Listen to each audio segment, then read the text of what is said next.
Okay, fam, it's Lex. I want to talk a little bit about greatness and mastery. Okay, I've been thinking about this a lot.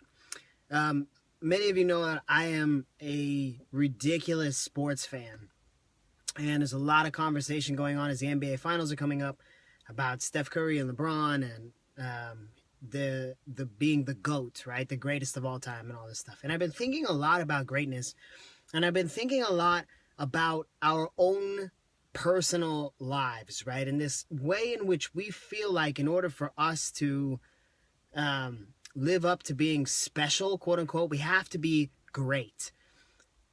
I don't I don't know that greatness is really what we want to model our lives after, and I'll tell you why I think that.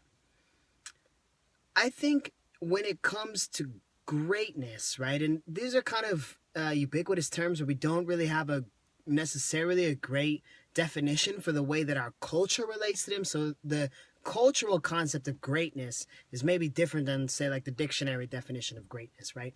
But we all have kind of a cultural understanding of what being great is.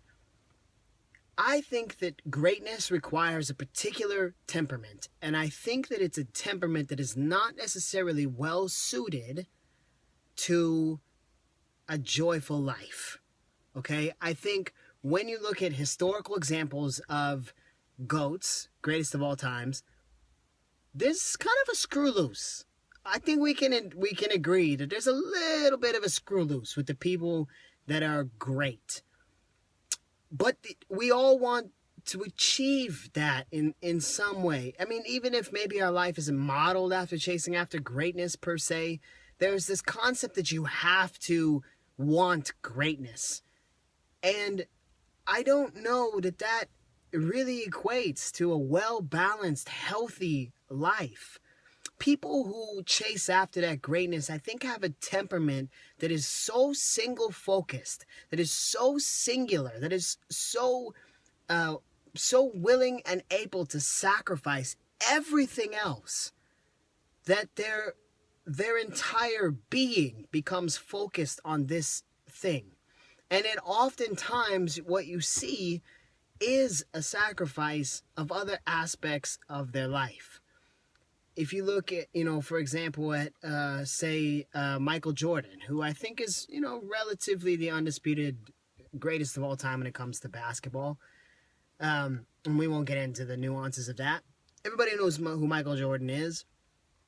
Michael Jordan, not such a nice person. Not such a nice person. Has had some personal issues.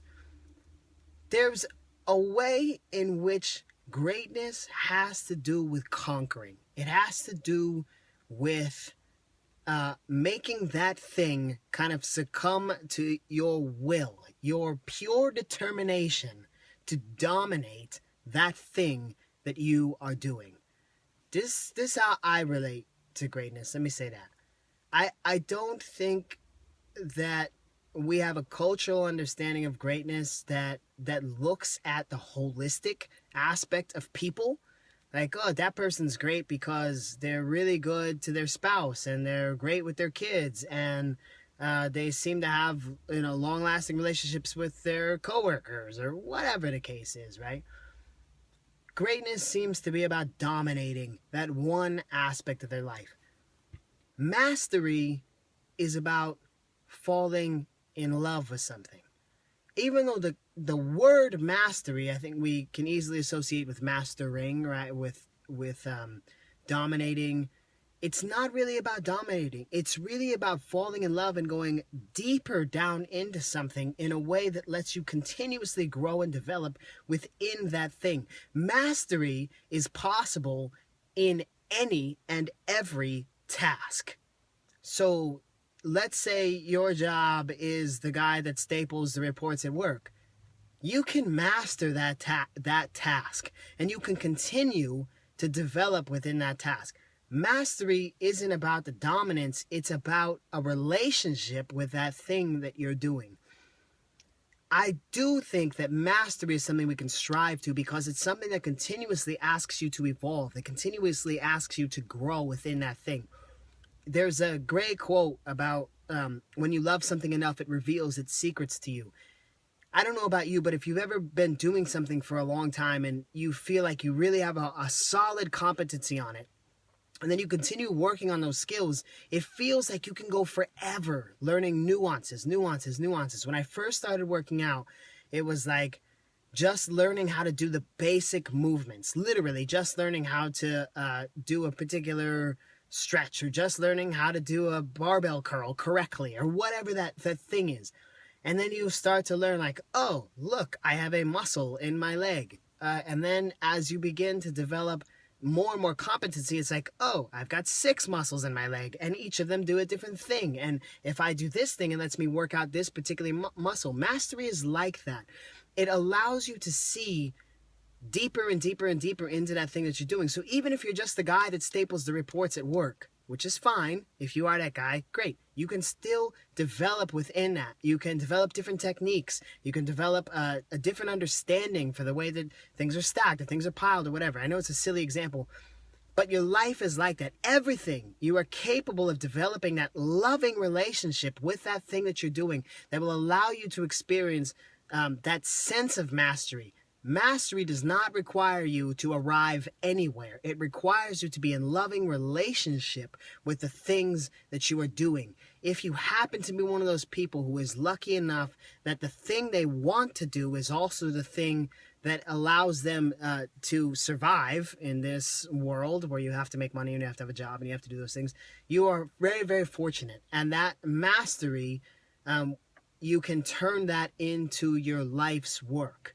But it doesn't necessarily have to be that. We got to get that pressure off of ourselves.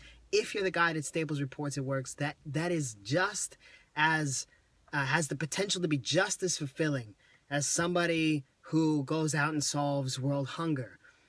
It's the relationship that you have with the thing that you're doing.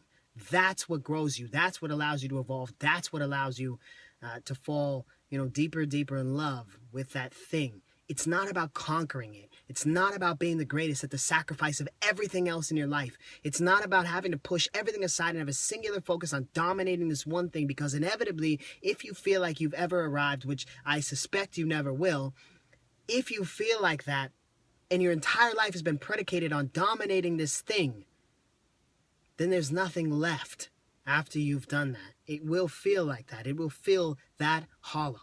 Mastery won't let you do that. Mastery will always give you an opportunity to fall deeper and deeper and deeper in love with that thing. Mastery is not just reserved to things. It's not just reserved to tasks. This could be love. This could be your relationships. This could be the things that you're working on, the things that you're learning about, skills that you're learning. It could be anything. It could be everything. It could be your own personal development.